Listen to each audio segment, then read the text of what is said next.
ব্রাহ্মণবাড়িয়ার সদর উপজেলার বেতবাড়িয়ায় সুরমা আক্তার পাখির সঙ্গে মোবাইলের মাধ্যমে গোপালগঞ্জের নুরুল ইসলামের প্রেমের সম্পর্ক গড়ে ওঠে। এরই জেরে মাঝে মধ্যেই পাখির বাড়িতে আসতো নুরুল।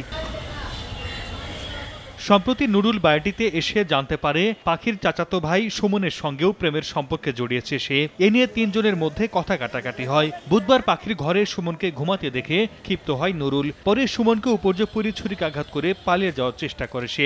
চিৎকার শুনে স্থানীয়রা সুমনকে উদ্ধার করে হাসপাতালে নিলে চিকিৎসক মৃত ঘোষণা করেন, আর নুরুলকে আটক করে পুলিশে দেয়া হয়।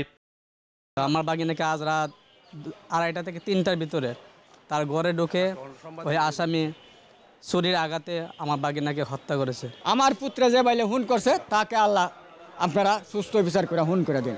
আমি ফাঁসি চাই। নগদের কাছে সব গ্রাহকই প্রিয়, তাই তো সারা দেশে ক্যাশ আউট চার্জ সবচেয়ে কম। এখানে সুমনের সাথে তাদের সাথে তার একটা ভুল বোঝাবুঝি হওয়ার পর সে সুরমাকে স্টেপ করার জন্য আসে। প্রথমত বাসার সামনে যখন সে সুমনকে পেয়ে যায় তো সুমনকে সে এলোপাতে স্টেপ করে। গোপালগঞ্জে নুরুল ইসলামের স্ত্রী ও 2 সন্তান আছে বলে জানিয়েছে পুলিশ। সময় সংবাদ, ব্রাহ্মণবাড়িয়া।